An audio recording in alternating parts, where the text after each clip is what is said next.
Bonjour et bienvenue au cahier d'exercice B2.2. Alors, je vais vous rappeler encore et toujours, pour optimiser votre cours de français, vous devez faire les 20 devoirs à la maison qui accompagnent votre livre de classe. D'accord? C'est très important si vous voulez optimiser votre grammaire, votre vocabulaire, votre phonétique, la structure de la langue et tout ce qui va avec, la compréhension orale aussi, d'accord? Même l'orthographe, okay? C'est très important.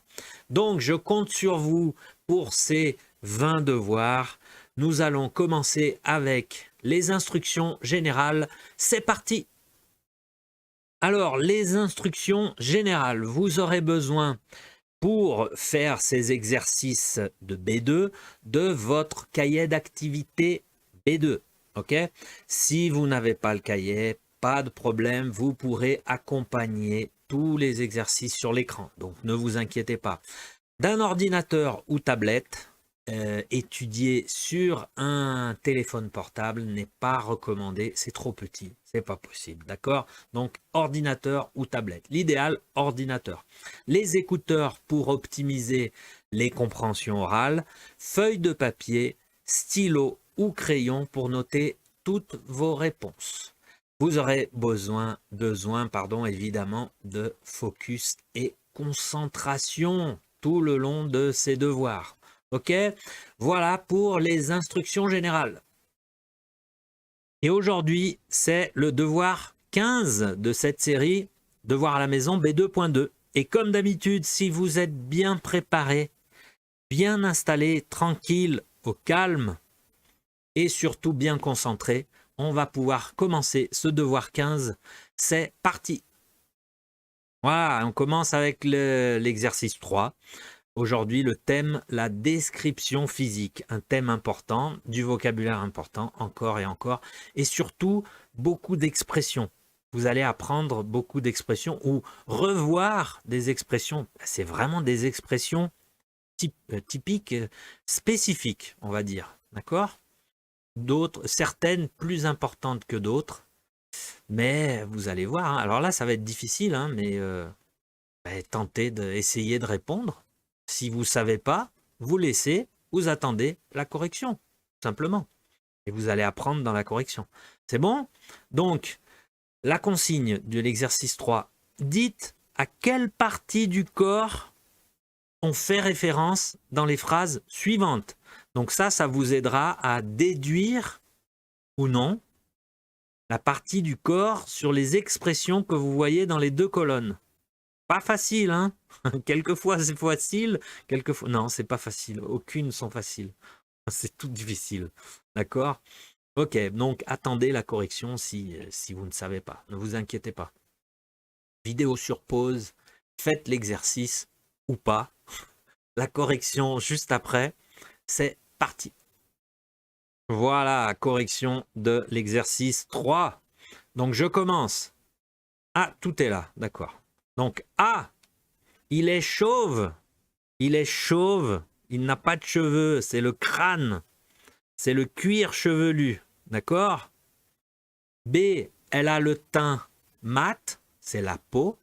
Le teint de la peau. Ok? C. Il est poilu. Il a des poils. Donc ça peut être le torse, les bras, les jambes, tout. Tout le corps. Quelquefois, c'est tout le sang. Les bras ici. Ok? D. Ah, c'est compliqué là. Hein? Elle est poivre et sel. C'est les cheveux. Quand on dit poivre et sel, c'est des cheveux comme moi. Là, regardez. Cheveux un peu. Pardon. Des cheveux un peu blancs, gris. D'accord? C'est poivre et sel. Le sel, c'est blanc. Le poivre, c'est noir. Donc, c'est un mélange des deux. E. Il a une petite brioche.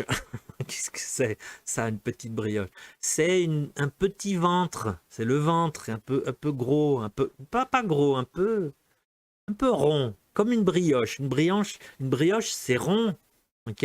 Donc le ventre rond, c'est un petit ventre, ok? F. J'ai mal au crâne. Ça signifie j'ai mal à la tête. C'est la même chose. J'ai mal au crâne, j'ai mal à la tête. G. Oh, les beaux petits petons. Les beaux petits petons.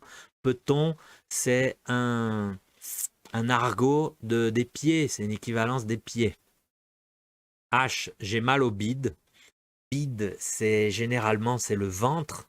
Mais quand on dit j'ai mal au bide, on pense à l'estomac. D'accord. I. Il porte le bouc. Donc là, le bouc, c'est la barbe ici, là, juste, vous voyez, là, regardez-moi, là, le bouc. Donc c'est le menton. Okay, c'est une barbe au menton, juste au menton. J, elle a des caries. Donc là, c'est les dents, je pense que vous avez trouvé les caries.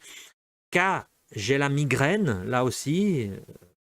Ah non, ça ressemble pas au portugais, mais la migraine, c'est enxaqueca. Ouais. La tête, donc là, c'est la tête, d'accord. Et elle, il est myope. Là, c'est comme en portugais, donc c'est les yeux. Pas facile, hein, cet exercice, mais c'est bien pour réviser le vocabulaire et puis surtout voir ces expressions sur la description physique. Ok? Voilà, prenez le temps de regarder la correction. Faites une pause si nécessaire parce qu'on va passer au prochain exercice. On continue. Voilà, c'est l'exercice 4. Donc, il y a seulement une page, oui. Donc, l'exercice 4, la description physique, toujours le même thème. Complétez le texte avec les mots manquants. Svelte, obèse, élancé, poids, rond ou ronde, taille, maigre. D'accord? Donc là, on est dans la description physique. Hein.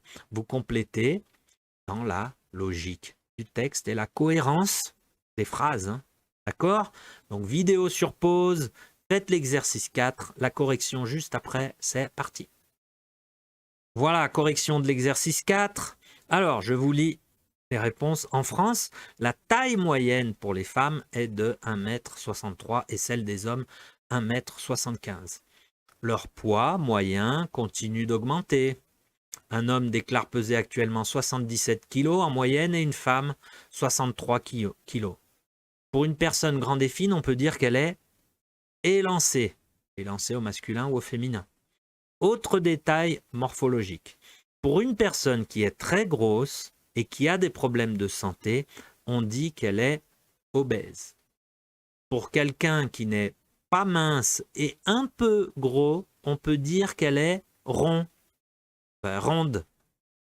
Ronde au féminin, rond au masculin. Ou au contraire, si une personne n'est pas grosse, on peut dire qu'il ou elle est svelte. Mais si la personne est trop mince, donc là c'est exagéré, on dira qu'il ou elle est maigre, comme un clou. Je ne sais pas si vous voyez, là c'est bien en bas dans l'écran, maigre. Voilà, pour ce vocabulaire de description physique. Ça va? Vous avez toutes les bonnes réponses? Zéro faute? C'est bien, zéro faute. Donc prenez le temps, mettez sur pause et corrigez, d'accord, l'ordre de ces mots dans le texte, parce que on a terminé le devoir 15. Bravo et félicitations pour les efforts. Merci pour l'attention. Je vous retrouve au devoir 16. Salut!